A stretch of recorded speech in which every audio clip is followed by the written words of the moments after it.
ರಾಜೀನಾಮೆ ಕೊಡಿ, ರಾಜೀನಾಮೆ ಕೊಡಿ, ರಾಜೀನಾಮೆ ಕೊಡಿ, ರಾಜೀನಾಮೆ.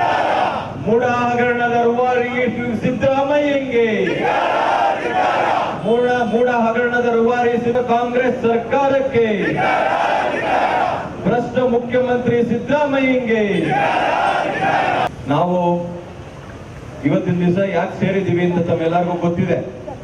ಸಿದ್ದರಾಮಯ್ಯನವರು ಮಾಡಿರ್ತಕ್ಕಂಥ ಹಗರಣದ ವಿರುದ್ಧ ಅವರು ಏನು ತಪ್ಪುವನ್ನ ಮಾಡಿದ್ದಾರೆ, ಇವತ್ತು ತೀರ್ಪನ್ನ ಕೊಟ್ಟಿರ್ತಕ್ಕಂಥದ್ದು. ಈ ಒಂದು ತೀರ್ಪನ್ನ ಅವರು ಗೌರವದಿಂದ ನೋಡಿ ಅವರು ನೈತಿಕತೆಯಿಂದ ರಾಜೀನಾಮೆ ಕೊಡಬೇಕು ಅಂತ ಹೇಳಿ ಬಿಜೆಪಿ ಪಕ್ಷದಿಂದ ನಾವು ಆಗ್ರಹವನ್ನ ಮಾಡಿ ರಾಜ್ಯಾದ್ಯಂತ ಹೋರಾಟವನ್ನ ಮಾಡ್ತಾ ಇದ್ದೇವೆ. ಇವತ್ತು ಬೆಂಗಳೂರು ಮಹಾನಗರದ ವತಿಯಿಂದ ಇಲ್ಲಿ ನಾವು ರಾಜ್ಯ ಕಚೇರಿ ಮುಂದೆ ಈ ಒಂದು ಪ್ರತಿಭಟನಾ ಕಾರ್ಯಕ್ರಮವನ್ನ ಹಮ್ಮಿಕೊಂಡಿದ್ದೀವಿ. ಈ ಒಂದು ಪ್ರತಿಭಟನೆಗೆ ನಮಗೆಲ್ಲ ಮಾರ್ಗದರ್ಶನವನ್ನ ಮಾಡಲಿಕ್ಕೆ ಬಂದಿರತಕ್ಕಂತ ನಮ್ಮ ರಾಜ್ಯದ ಕಾರ್ಪೊರೇಟರ್ಸ್ ಎಲ್ಲ ಪದಾಧಿಕಾರಿಗಳಿಗೆ ಸ್ವಾಗತವನ್ನ ಕೋರ್ತಾ, ಮಾಧ್ಯಮದ ಸ್ನೇಹಿತರುಗಳಿಗೂ ಕೂಡ ನಾನು ಸ್ವಾಗತವನ್ನ ಕೋರ್ತಾ, ಆತ್ಮೀಯರೇ, ಇವತ್ತು ಹೈಕೋರ್ಟಿನ ತೀರ್ಪು ಬಂದಿದೆ. ಈ ಒಂದು ಹೈಕೋರ್ಟಿನ ತೀರ್ಪು ಕರ್ನಾಟಕ ರಾಜ್ಯದಲ್ಲಿ ನಮ್ಮ ರಾಜ್ಯಕ್ಕೆ ಒಂದು ಐತಿಹಾಸಿಕವಾಗಿರ್ತಕ್ಕಂಥ ತೀರ್ಪು ಆಗಿದೆ. ಎಷ್ಟು ಮಟ್ಟಿಗೆ ಅಂತ ಹೇಳಿದ್ರೆ, ಸಿದ್ದರಾಮಯ್ಯ ಅವರು ಹೇಳ್ತಾ ಇದ್ರು, ಯಡಿಯೂರಪ್ಪ ಅವ್ರಿಗೆ ಹೇಳ್ತಾ ಇದ್ರು, ಯಡಿಯೂರಪ್ಪ ಅವರೇ ಮೊದಲು ರಾಜೀನಾಮೆಯನ್ನು ಕೊಡಿ, ತನಿಖೆ ಆದ ಮೇಲೆ ನೀವು ನ್ಯಾಯದ ಪರ ಅಂತ ಆದ್ರೆ, ನೀವು ನ್ಯಾಯಕ್ಕೆ ಬದ್ಧರಾಗಿದ್ದೀರಿ ಅಂತ ಆದ್ರೆ, ತನಿಖೆಯಲ್ಲಿ ಯಾವುದೇ ನೀವು ತಪ್ಪು ಮಾಡಿಲ್ಲ ಅಂತ ಆದ್ರೆ ನೀವು ಮತ್ತೆ ಮುಖ್ಯಮಂತ್ರಿ ಆಗಿ ಅಂತ ಯಡಿಯೂರಪ್ಪನವರಿಗೆ ಹೇಳಿದ್ರು. ಸಿದ್ದರಾಮಯ್ಯ ಅವರು ಹೇಳಿದ್ರೆ ಹೇಳಿರ್ಲಿಲ್ಲ. ನಾವು ಅದೇ ಮಾತನ್ನು ಹೇಳೋದಕ್ಕೆ ಬಯಸ್ತೇವೆ.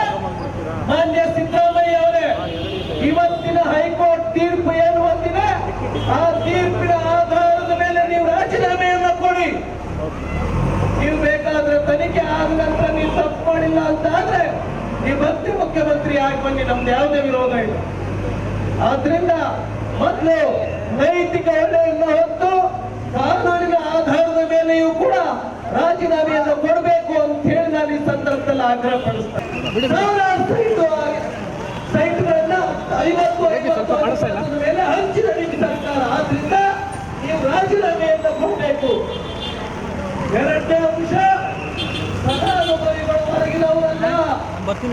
ಹೇಳಿದ ಹೈಕೋರ್ಟ್, ಫಲಾನುಭವಿಗಳು ಹೊರಗಿನವರಲ್ಲ, ಒಳಗಿನವರು.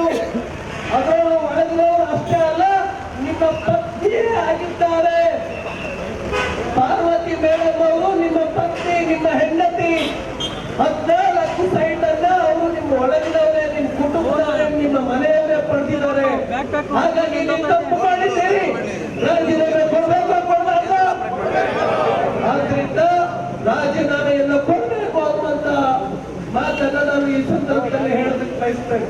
ಹೌದು, ವಿಶೇಷ ಸಂದರ್ಭದಲ್ಲಿ ಸಚಿವ ಸಂಪುಟದ ಅಭಿಪ್ರಾಯವನ್ನು ಕೇಳಬೇಕು ಅಂತ ಕಾನೂನಿಲ್ಲ ಅಂತ ಹೇಳಿದೆ. ಹಾಗಾಗಿ ನಾನು ಯಾರು ನಮ್ಮ ಹೈಕೋರ್ಟ್ ನ ಜಸ್ಟಿಸ್ ಆಗಿರ್ತಕ್ಕಂಥ ಮಾನ್ಯ ಶ್ರೀ ನಾಗಪ್ರಸನ್ನ ವಿಶೇಷ ಸಂದರ್ಭದಲ್ಲಿ ನಮ್ಮ ಸಂವಿಧಾನವನ್ನು ಎತ್ತೀವಿ ಅಂತವರು, ಅಂಬೇಡ್ಕರ್ ಅವರಿಗೆ ಗೌರವ ಕೊಡುವಂತವರು, ಸಂವಿಧಾನಕ್ಕೆ ಮಾತನ್ನ ಮುಗಿಸ್ತಿದೆ. ಜಸ್ಟಿಸ್ ನಾಗಪ್ರಸನ್ನ ಅವರು ಕೊಟ್ಟಿರ್ತಕ್ಕಂಥ ಜಡ್ಜ್ಮೆಂಟ್ಗೆ ಜಯವಾಗಲಿ ಅಂತ ಹೇಳ್ತಾ ನನ್ನ ಎರಡು ಮಾತನ್ನು ಮುಗಿಸ್ತೀನಿ.